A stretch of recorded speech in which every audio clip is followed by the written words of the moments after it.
আমার নবী বলছেন কই ছাগলটা নিয়ে এসে হাজির করে দাও। বাবা ছাগল নিয়ে এসে যখন হাজির করে দেওয়া হলো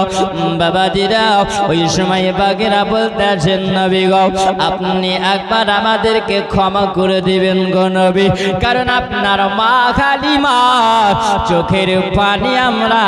জড়িয়েছিলাম। আমার নবী বলেন যাও, আমার সঙ্গে এত মহাব্বতরা করেছি আমি নবী তোদেরকে ক্ষমা করে দিলাম। সব বাগেরা বলতেছে নবী গো আপনার কাছে একটা আরজি আছে ইয়া রাসূলুল্লাহ। আবার নবী বলছে বলে কি আরজি বল। বলেন নবী গো আর জানি না আপনার সঙ্গে দেখা হবে কি নাও, আর সুযোগ পাওয়া যাবে কি নাও, আপনার কদমে আমরা সবাই মিলে চুমা দিব। জোরে বলো না বাবাজিরা, আমরা যদি নবীর নামটা আজানে শুনি বাবা, আজানে শুনলে পারে আমরা মুখে লাগাই চোখে লাগাই সিরাকির বিদাতের ফতুয়া আসে। বলো হিংস প্রাণীরা আমার নবীকে তাজিম তারা করেছে, আমার নবীকে সম্মান করেছে, আর আমরা মুসলমান সেই নবীকে তাজিম করতে জানলাম না। এ বাবাদিরা সবাই যেন একে একে আমার নবীকে জানো সালাম জানিয়ে তারা বিদায় নিয়ে নিল। আমার মা হালিমার কাছে আমার নবী যেন ওই ছাগলটা নিয়ে হাজির করে দিলেন। মা হালিমা তিনি বুঝে নিয়েছেন এটা কোন দুনিয়ার এমন কোন সন্তান হতে পারে না। আল্লাহ এই মুহাম্মদকে পৃথিবীতে নবী করে পাঠিয়েছে। জোরে বলো না। হালিমা সেই দিনে বুঝে নিয়েছিলেন এ বাবাদির আমার মা হালিমা তো সাদিয়া আমার নবীকে নিয়ে যখন বাড়ি চলে আসলেন, আবার নবীকে বাড়ি নিয়ে আসার পরে আপন স্বামীকে ডাকলেন। হারিসকে ডাকার পরে বললে বলে স্বামী গো এইরকম ব্যাপার সব কথাগুলো খুলে বললেন। আর কতদিন মা আমিনার বেটাকে আমরা রাখবো, চলো যাই আমরা রেখে আসি, কারণ মুহাম্মদকে মা আমিনার কোলে দিয়ে দেব। এ বাবাদিরা আবার নবীকে নিয়ে হালিমা সামানপত্র নিয়ে যখন বাবা বের হয়ে গেছিল, আবার নবীকে নিয়ে হালিমা চলতে আসিল। রাস্তায় যখন চলে যাই আবার হালিমা বলতে আসিল আমি সময় যেন একটা পাহাড়ের সামনে দাঁড়িয়ে গেলাম। দাঁড়িয়ে যাবার পর আমার নবীকে বলছেন বলে বেটা মুহাম্মদ তুমি একটু দাঁড়াইয়া যাও বেটা, এই জায়গায় তুমি পাথরের উপরে বসে যাও, আমি তোমার মা হালিমা একটু বাবা ইস্তেঞ্জা করে আসি। মেয়ে মানুষ তিনি একটু পাহাড়ের আড়াল তিনি হয়েছিল, ইস্তেঞ্জা হয়ে গেছিল। মা হালিমা যখন ঘুরে আসি, আসার পরে দেখতে আছে যেন আমার নবীকে আর ওই জায়গায় দেখা যায় না। মা হালিমা ডাক দিয়ে বলে বেটা মুহাম্মদ কি ব্যাপার কোথায় গেলে বেটা, আমি তোমাকে জায়গায় বসিয়ে রেখেছিলাম তোমাকে কেন পাওয়া যায় না। মা হালিমা খুঁজে যায় কিন্তু নবীকে পাওয়া যায় না। মা হালিমা যেন বলতেছে বেটা মুহাম্মদ এখন যদি আমি মক্কা শহরে যাই আর তোমার দাদু যদি আমাকে বলে হালিমা বলো হালিমা তুমি একা এসেছো, মুহাম্মদ কই, আমার দাদু কোথায়, আমিনা যদি আমাকে বলে হালিমা গো তুমি একা এসেছো হালিমা আমার বেটা মুহাম্মদ কই, আমি তাকে কি জবাব দিব কি কথা বলবো। এই বলে হালিমা আমার নবীকে যেন খুঁজতে আসিল। হালিমা বলছে মুহাম্মদ তোমাকে না দেখলে আমাকে ভালো লাগে না, জোরে বলা যাবে না। কোথায় আছো আমার সোহনার লাল, কোথায় আছো আমার সোনার চাঁদ, কোথায় আছো আমার সোনার লাল, কোথায় আছো আমার সোনার চাঁদ তোমার না দেখলে পারে তোমার না দেখলে পারে কান্দে আমার পরাণ কান্দে আমার পরাণ কোথায় আছো আমার সোনার লাল কোথায় আছো আমার সোনার চাঁদ গাছপালা করে তোমাকে সাজদা পশু পাখি করে তোমাকে সালাম তোমারে আগলের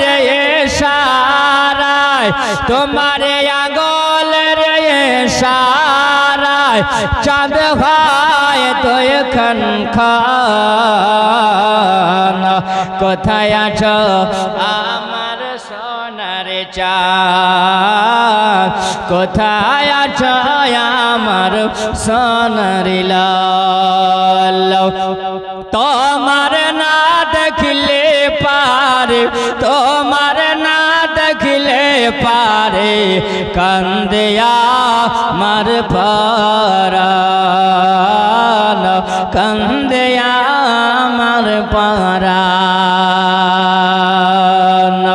মায়া মিনার তুমি পিয়ারা জোরে বলা যাবে না মায়া মিনার তুমি পিয়ারা তাই তো পেল তোমায় দই হালিমা মোহব্বত বলে মায়া মিনার তুমি পিয়ারা তাই তো পেল তোমায় দই হালিমা তোমায় পে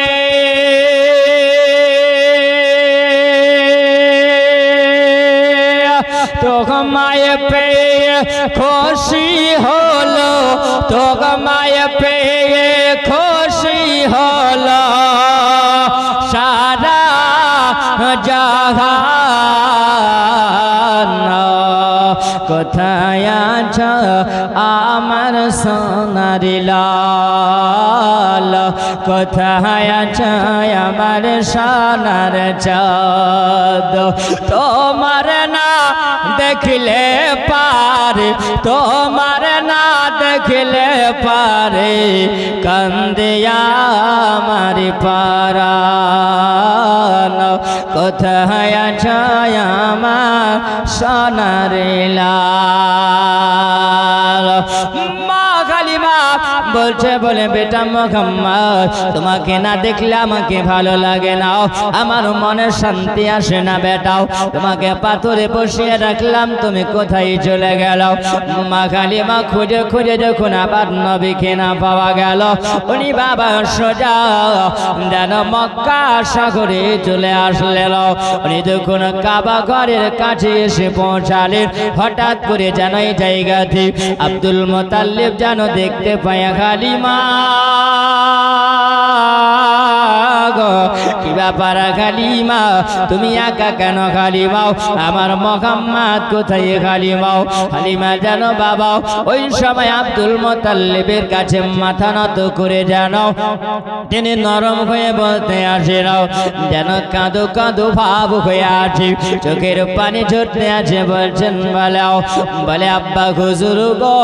আমি সময় যখন আমার মুহাম্মদকে নিয়ে আসছিলাম সব ঘটনা তিনি বলে দিলেন এই বলছেন হালিমা তুমি চিন্তা করো না যাও আমার বেটি বৌমা আমিনার সঙ্গে সাক্ষাৎ করে নাও মা হালিমা ওই কান থেকে বাবা যখন আমিনার কাছে এসে পৌঁছে গেল আমার আমিনার সঙ্গে দেখা হলো আমিনা বলছে না হালিমা কি ব্যাপার হালিমা হঠাৎ করে হালিমা তবে তুমি একা কেন বলো আমার বেটা মুহাম্মদ কোথায় বলো বলছেন আমিনাকে বলছেন বলো আমিনা রে শুনে রাখো আমিনা এই সমস্ত রাস্তা দিয়ে যখন আমি আসলাম, আসার সময় তোমার বেটাকে পাথরে বসিয়ে রেখে আমার একটু ইস্তেঞ্জা করার জন্য আমি পাখাড়ের আড়াল হলাম। আর ইস্তেঞ্জা করে যখন একটু ফিরে আসি আমি না, ওই সময় তোমার বেটা মুহাম্মদকে আমি আর খুঁজে পাই না। আমি না বলছেন হালিমা চিন্তা করো না হালিমা, আমার বেটা মুহাম্মদ হারাবার ছেলে না, জোরে বলা যাবে না। তুমি চিন্তা করো না হালিমা, আমার বেটা মুহাম্মাদের জন্য বাবাজিরা আমার ওই সময় যেন আব্দুল মুত্তালিব কাবা ঘরে গেল, যাওয়ার পরে কুরাইশ বংশী ডাক দিয়েছিল। আব্দুল মুত্তালিব তিনি বলিল, সবাইকে যখন ডাক দেওয়া হলো, বলছে আমি আব্দুল মুত্তালিব মক্কা নগরের সর্দার, আমি তোমাদেরকে জানিয়ে দিই আমার বেটা আব্দুল্লাহ আর আব্দুল্লাহর বেটা মুহাম্মদকে খুঁজে পাওয়া যায় না। তোমরা যদি কেউ যদি দেখে থাকো বাবা, তাহলে একবার খুঁজে দাও, আমি আব্দুল মুত্তালিব তোমাদেরকে 10টা করে উট পুরস্কার দেব। জোরে বলো। সবাই জানো আমার নবীকে বাবা খোঁজার জন্য যখন সবাই বের হয়ে গেল, সবাই খুঁজে যায় আমার নবীকে যেন খুঁজে পাওয়া যায় না। সবাই এসে বলে খুঁজো মক্কার সরদার কাবা ঘরের মোতাবাল্লি নবী দাদু মুহাম্মদ দাদু, আপনার পোতা মুহাম্মদকে আমরা খুঁজে পেলাম না, বাবা কোথায় আছে যেন কেউ খুঁজে যেন পেল না। আব্দুল মুত্তালিব খুলল কি বাবা, ওইখান থেকে তিনি বের হলেন, আমার নবীকে খোঁজার জন্য তিনি বের হয়েছিল। তিনি চলে যান, তিনি বলছেন মুহাম্মদ তুমি কোথায় আছো? এই বলে যখন খুঁজে যাই, হঠাৎ করে যেন এক রাস্তা দিয়ে যাচ্ছি, একটা বালকের সঙ্গে দেখা। ওই বালকটাকে আব্দুল মুত্তালিব বলতেছে, বলে যুবক একটু কাছে এসো যুবক। ওই কাছে ডাকার পরে বলছে, বলে যুবক রে, একটা 6 বছরের ছেলে বলা দেখেছ, তার নাম হলো মুহাম্মদ, আমার আব্দুল্লাহর বেটা। ওই ছেলেকে দেখেছ রাস্তা দিয়ে যেতে, বলছে বাবা মুহাম্মদকে তো আমি চিনি নাও। এই বলে বলছে, বলে আমি তো দেখি নাও। এই বলে আব্দুল মুত্তালিবকে বলতে আছে, তবে শোনো না, ওই যে পাহাড় দেখতে পাওয়া যায়, ওই পাহাড়ে জানো একটা বাচ্চা ছিল, এই জায়গায় ওই পাথরের ওপরে বসে বসে ওই জায়গাতে জানো মনটা ভারে করে মাটিতে সেজদা দিয়ে বাবা ওই জায়গায় যেন গুনগুন গুনগুন করে জানো কি কইতে আছিল, কি জানো বলতে আছিল, আর চোখের পানি ছড়িয়ে কান্না করে যায়। আর ও চোখের পানি ঝরাইয়ে কান্নার আওয়াজে আমার বকরি গুলো দুম্বা গুলো যেন ঘাস খাই না, পানি পান করে না। আমি মন খারাপ করে ওই ছাগল দুম্বা গুলো নিয়ে আমি চলে আসি। বাবা আব্দুল মুত্তালিব তিনি বুঝে নিয়েছিল আবার নবীর কাছে জানো তিনি টুক টুক টুক টুক করে আগিয়ে যায়। আমার নবী জানো ওই জায়গাতে পাহাড়ের ওপরে আমার নবী যেন কাঁদতে আছে, সিজদা গালাতে আমার নবী খেদে যায়। আর নবী বলে দাও, ইয়া রাব্বি কাবলি উম্মতি, ইয়া রাব্বি কাবলি উম্মতি, গুনাহগার উম্মতকে আল্লাহ তুমি ক্ষমা করে দাও। আব্দুল মুত্তালিব জানো আমার নবীর দিকে সবাই তাকিয়ে দেখে, জানো নবী আমার সিজদা হালাতে। আব্দুল মুত্তালিব বলে, মুহাম্মদ গো তুমি কেন এই জায়গা দিও, তুমি এরকম ভাবে তুমি কান্না করতে আসো বলো? ও বাবা দিরাও, যখন আব্দুল মুত্তালিব ডাক দিয়েছেন আবার নবী জানো মাথা ওঠাই না, কারণ আবার নবী গো গুনাহগার উম্মত উম্মাতের দরদি নবী জায়গায় নবী আবার কেঁদে যায় আব্দুল মুতাল্লিব জান আবার পেছন থেকে ডাক দেয় গো মুহাম্মদ বেটা তুমি মাথা উঠাই না আমি তোমার দাদু এসেছি চাপড়ি ডাক দাও আমার নবী জানো এ বাবা মাথাটা উঠায় আনিয়া আমার নবী চোখ দিয়ে জানো পানি ঝরতে আসিল দাদু জানো আব্দুল মুতাল্লিব হাত বানিয়ে দিয়েছে বাবা আমার নবী চলে এসেছিল আব্দুল মুতাল্লিবের সেনাই লেগে গিয়েছিল ওই সময় জানা বলছেন বলে মুহাম্মদ বলো তোমার মা কালিমা তোমার জন্য পেরেশান হয়ে গেছে তোমার মা কালিমা তোমার জন্য মন খারাপ করে চলো বেটা মুহাম্মদ বাড়ি চলো আমার নবীকে যখন ওইখান থেকে নিয়ে আসা হলো মা আমিনা দিকে আমার নবী জানো তাকিয়ে আছেন আর মা আমিনা পন্ডাটার দিকে তাকিয়ে আছে আমিনা হাত কানা বাড়িয়ে দিয়েছে বাবা আর আমার নবী জানো মা আমিনা বুকে এসে লেগে গিয়েছে আমার নবীকে নিয়ে মা আমিনা এখন আদর করে বলছে বেটা মুহাম্মদ বলো বলো তোমার মা কালিমার চোখের পানি কেন ঝরালে বাবা রে বলছে বলে মা গো আমি ওই সময় মা কালিমা যখন আমাকে পাথরের উপরে বসিয়ে রেখেছিল গো মা